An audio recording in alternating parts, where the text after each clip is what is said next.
দেখতে পাচ্ছেন সাপটা একদম পুরো উল্টে আছে, কোনো সাপটা কিছু করতে পারছে না। So guys, welcome back to my channel Subrata smokes YouTube channel. তো গাইস, আজকে আমরা অনেক দূরে চলে আসছি একটা সাপ রেস্কিউ করতে। এখানে একটা কোবরা সাপ আছে, এখানে বলছে দুদিন থেকে নাকি আছে। তো চলুন কি সাপ মানে কী অবস্থায় আছে দেখা যাক। দেখতে পাচ্ছেন এখানে সাপটা শুয়ে আছে, ওটাকে রেস্কিউ করা যাক, দেখি আগে কী অবস্থায় আছে না আছে।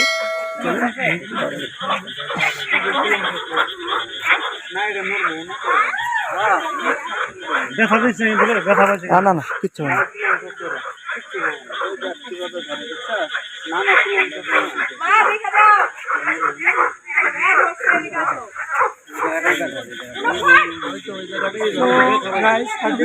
হয়তো সাপটা অনেকটা কেটে গেছে এবং কিছু একটা বোঝা যাচ্ছে। তো চলুন ওটাকে আমরা দেখে নেবো যে কী হয়েছে না হয়েছে। যেহেতু দুদিন থেকে আছে বলছে, নিশ্চয়ই সাপটার কোনো প্রবলেম অবশ্যই হয়েছে, যার কারণে এটা এরকম অবস্থা আছে। এখানে প্রবলেম আছে রে, এখানে কিছু হয়েছে বুঝলি, এখানে কিছু ব্যথা পাইছে। ও শিখতে ব্যথা পাইছে ওই জায়গাটা। হ্যাঁ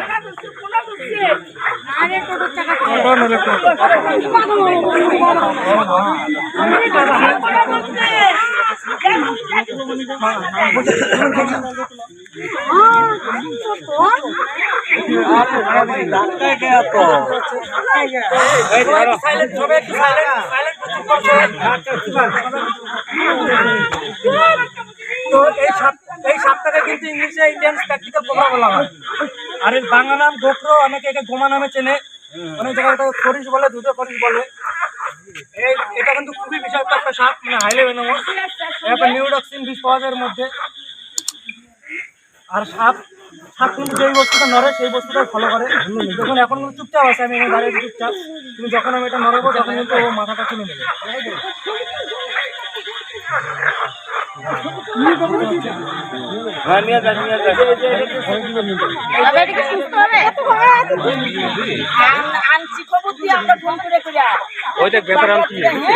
ব্যথা হয়েছে জায়গায়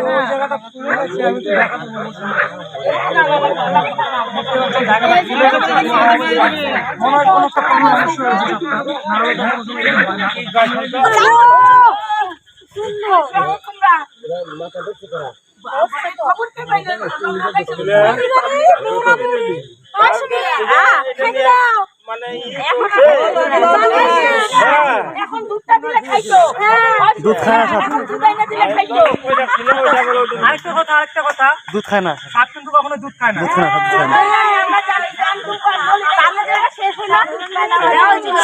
না না, সাপ কখনোই দুধ খায় না। সাপ তখনই দুধ খায় যখন একটা সাপুরে একটা সাপকে অনেকদিন মানে 2-3 মাস ধরে জল খাইয়ে না রাখে, তখন বাধ্য হয়ে দুধটা খায়। তাছাড়া সাপ কখনো দুধ খায় না। সবাই একটু চুপ করো। কোনো সাপ কামড়ায়, কোনো ওঝাগুলি ঝাড়ফুঁক তন্ত্রমন্ত্রের চক্র কিন্তু পড়বে না, তাহলে মৃত্যু হবে। সুরাজ ডিস্ট্রিক্ট হাসপাতালে চলে যাবেন, মানে সরকারি হাসপাতালে, সেখানে কিন্তু আর ট্রিটমেন্ট হবে। আদার্স কিন্তু কোনো ঝাড়ফুঁক তন্ত্রমন্ত্রের চক্রে পড়লে কিন্তু মৃত্যু হবে।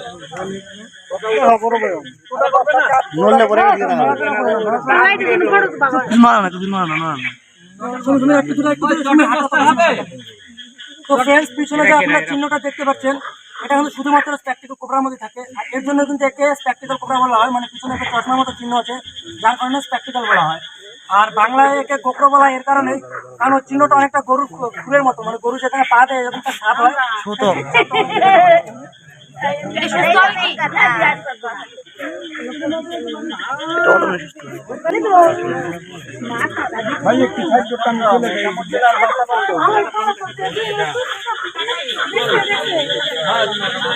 মাথা মাথা ধরো।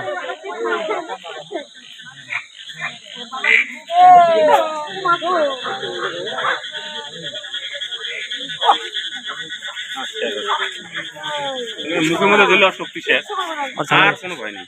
দেখো জায়গাটা দেখো, এখানে মনে হয় হাড় ভেঙে গেছে, কোনো গাড়ি হয়তো উপর দিয়ে চলে গেছে, যার কারণে এটা হাড়টা ভেঙে গেছে। শক্ত আছে না? শক্ত সুস্থ হবে তো মনে হয় না? সুস্থ হয়ে যাবে। না না, সাপ একবার সাপের হাড় ভাঙলে সাপ আবার সাপ আর ও তো আর জয়েন বাঁচানো যায় না। এটাকে আমাদের এই অবস্থা ছাড়তে হবে, না হলে ফরেস্টকে দিতে হবে। ফরেস্ট দিতে লাগবে, ফরেস্টকে দিয়ে দেবো, এইভাবে রাখা হবে। রাখা চলে যাবে, সাপটা ক্ষতি হয়ে যাবে। তো ফ্রেন্ডস চলুন সাপটাকে আমরা প্যাক করে নিই।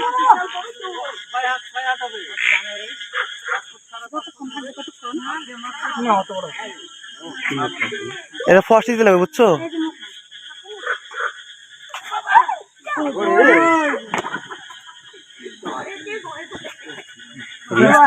এটা আমরা এখন এখানে ফুটো করে দেবো, যাতে সাপ কাটতে পারে। ফুটো করে তারপর আমরা কালকে যে রাত্রেবেলা আমরা সাপটা রেস্কিউ করলাম, সাপটা আসলে ওখানে ভাঙা ছিল। আমরা সাপটা কালকে রাত্রে ছাড়তে পারিনি, তাই আমরা আজকে চলে এসেছি সাপটাকে ছাড়তে। তবে জঙ্গলটা দেখাতে বলবো, দেখুন অনেক বড় জঙ্গল আছে এখানে, ফরেস্ট দেখতে পাচ্ছেন পুরো ফরেস্ট এলাকা। তো চলুন এখানে আমরা সাপটাকে এখানে রিলিজ করে দেই। সাপটা বাঁচবে না, করার কিছু নেই, কারণ সাপটা আর শিরদাঁড়ার যে হাইটা আছে সেটা ভেঙে গেছে, এটা আমাদের পক্ষে বাঁচানোটা সম্ভব না। তো দেখতে পাচ্ছেন সাপটাকে যতদিন বাঁচে আর কি, এখন যতদিন বাঁচবে এখানে, সুস্থ হলে এখানে সুস্থ হবে, মারা গেলে এখানে মারা যাবে, আমাদের আর কিছু করার নেই।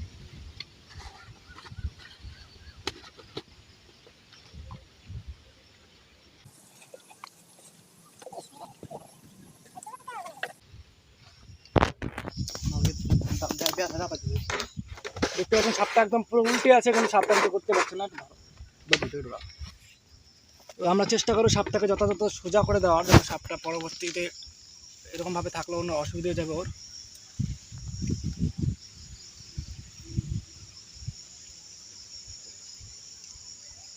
এই জায়গাটা করে ভেঙে গেছে, আপনারা দেখতে পাচ্ছেন, যেখানে আমি স্টিকটা লাগিয়েছি এই জায়গাটা করে দেখতে পাচ্ছেন কেমন ফুলে গেছে। এটা আর বাঁচানোটা সম্ভব নয়, এখানটা ভেঙে গেছে, এখানে টাচ করলে খুব ব্যথা পাচ্ছে। তো চলুন এখানেই থাক সাপটা। তো বন্ধুরা, ভিডিওটি যদি ভালো লাগে তাহলে অবশ্যই একটা লাইক করে দেবেন, চ্যানেলটিকে সাবস্ক্রাইব করে পাশে থাকা বেল আইকনটা অল করে দেবেন, যাতে পরবর্তী কোনো ভিডিও আপডেট দিলে সর্বপ্রথম আপনার ডিভাইসে চলে যায়। তো থ্যাঙ্কস, ভালো থাকবেন, সুন্দর থাকবেন। জয় হিন্দ, জয় ভারত, বন্দে মাতরম। তো এই যে ডিব্বাটা দেখতে পাচ্ছেন প্লাস্টিক, এটা কিন্তু আমরা এখানে ফেলবো না, কারণ এটা ফেললে জঙ্গলের পরিবেশ দূষণ হয়ে যাবে, যার কারণে এটা আমরা সাথে করে নিয়ে যাবো। আর এটা আমরা আর সাপটাকে এটা একটু ভিতরে ঢুকিয়ে দিই, যদি সাপটা ভিতরে চলে যায়।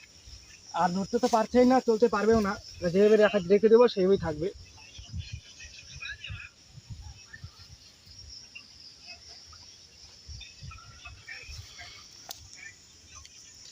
থাক, দেখতে পাচ্ছেন খুবই পরিস্থিতি খুব খারাপ, এত মানে ঘন জঙ্গল, মানে খুবই চাপ আর কি।